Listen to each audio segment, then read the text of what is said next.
Hello, America. Are you getting tired of being called a white supremacist, fascist? Just because you like freedom, you're considered a domestic terrorist now in this country? Well, I am too. So what I do when I'm getting stressed out for being called all these things by the actual fascists in Washington, D.C. and in our state governments, I bake. And because I'm such a dutiful husband, I provide my wife with all of the wonderful baking tools that she, requests. And I gave her for her birthday a mini. It's a mini set for mini baking. And she told me that because I got her that I would be forced to make a cake, her birthday cake with it. So you guys are going to be going along with me, and we're going to be making a cake with tiny baking tools. And as you can see, I'm a fairly large guy, and this is going to be fun. So welcome to the first ever episode of Cooking with the Common Sense Conservative. So, as you guys can see here, we have our ingredients. What you cannot see is my cookbook, which is quite small. And in this tin here is, what we're going to be unveiling here, which will be the tools that I'll be using. So, opening the tin, and we have ourselves our mixing bowl. As you can see, it is quite small. These are our molds for the cake. We have here a cookie sheet. This is I think it's going to be a stir spoon, I believe. We have a rolling pin.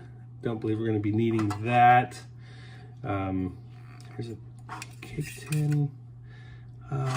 Here's the measuring spoons that we will be using. There we go. And I don't think we're going to need anything else. Oh, here's the knife, by the way. If I needed a knife, we'll use this to cut the cake later. So let's see here what the instructions have to say, shall we? We will need, in a small bowl, mix together flour, cocoa powder, baking soda, and salt. Small bowl. We need 10, it calls for wee spoons of all-purpose flour. So it's 10 of these guys right here, all-purpose flour. So we got to make sure that we go. It's one. Stick a knife here, and there we go. 2, 3, 4, 5, 6, 7, 8, 9, 10. All right. That's 10 wee spoons, and now we need 3.5 wee spoons of cocoa powder. 1, 2, 2. 3.5. So now we got to find out which one here is the half. This guy is the half. So where we go. Bravo. I think we're making excellent progress here. Yeah. All right. So now we need 1/8 wee spoon of baking soda. So not already laid out, but we got some baking soda here, and it's a little fella. So that's 1/4. So it's half of this guy. Okay, that's okay. Half of this guy. So I think is that half? Can't. It's close enough. Close enough. All right. Cocoa powder, baking soda, and salt. How much salt do we need here? We need 1/4 wee spoon of salt. So that's this little fella here again. And we'll just go ahead and a little dab will do you there. Fill that little guy up with salt. Yep, there, up, okay. And good to go. All right, moving on. What do we do here? We mix it together. Let's mix it together here with our mixing spoon, shall we? There you go. And we are mixing. Now, one thing to remember when baking, you want to make sure you mix it thoroughly, because I've seen it on TV somewhere. So make sure you are mixing thoroughly and evenly. That's what I assume you should do. There we go. I think that is fairly good mix. Is that even and thorough? I think we're good. Pretty blended there. Okay. So now, oh, screwed up already. It said in a small bowl, mix that up, and then in the mixing bowl we do something else. So I'm gonna have to find a small bowl really quick so that I can put those ingredients in there and then put the other stuff in the mixing bowl here. I apologize. Good. Got a small bowl. Put it all in there. Just gonna, there you go. Make sure all the goodies are out. All right, moving on. So now what we do in the mixing bowl is brown sugar and butter. So how much butter are we going to use here? We're going to use 2.5 wee spoons of butter. So this is a wee spoon. That's what this is called here, is a wee spoon. And I'm going to put 1, and then 2, and now half. I'm going to use half here. That's this little fella. So much cross-contamination. I apologize. My food handler's card actually did expire a few years ago, about 10 of them. 10 of those years ago. So I apologize for the cross-contamination. I hope all of you wonderful people out there in the food industry do not judge me too harshly. Moving on. We're going to go ahead and move into the mixing bowl, mix together brown sugar and butter. So how much brown sugar do we need? 5 wee spoons. Throw it back on this guy again. And we're going to be making sure that it's in there. Okay, good. 1. Some will be a little more, some will be a little less. It should even out, right? So we got 2. How many do we need here? We need 5. Okay, so making some progress. I think that's 3. We'll go 4. 2. And I'll count because, you know. Just dealing with this thing is hard all on itself.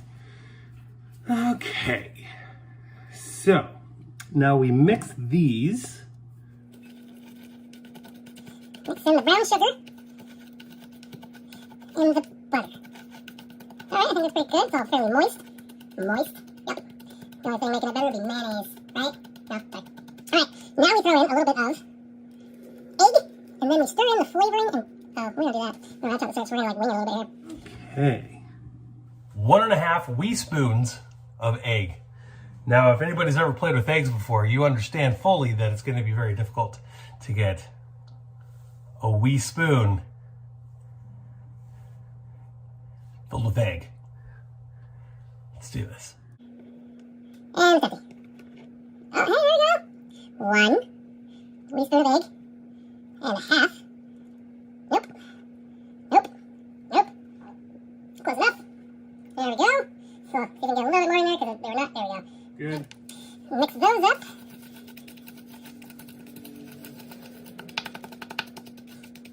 All right, so now we add our vanilla, which is, again, just 1/8 of a wee spoon. So we're hoping and praying that we got that right.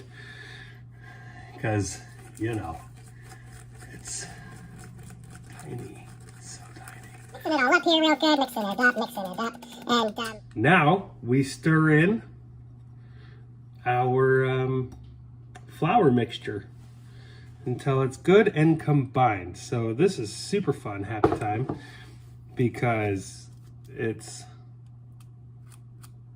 going from big to small. So yay. Okie doke. Boop. Here comes the flour mixture. Going in there like so. Very nice, very smooth. Very combined. We did an excellent job with that. Set that over here. Set that over here. And we're going to mix it all up so it's well combined within itself here. Yes.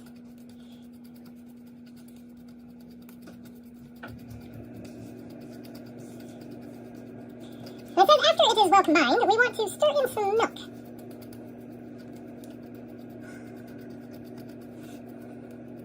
Look at that. Doesn't that look nice? Isn't that nice? Just, oh yeah, that looks great. Okie dokie. So now we're going to go with some 5 wee spoons of milk. Back to our wee spoons here. There you go. And 1, and 2, and 3, and 4, and 5. And we stir some more. Oh, they had many power tools. Look at that. Doesn't that look nice?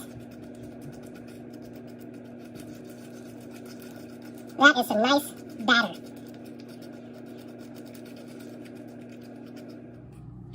So now we take our molds. Right here. And these are our 2 cake molds that you can see here. You want to make sure they are greased, like so. And then you divide the batter evenly into them.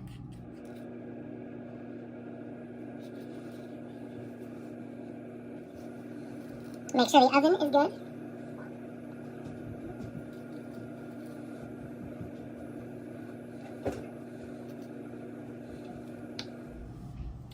And now, put it in the oven for 10 minutes.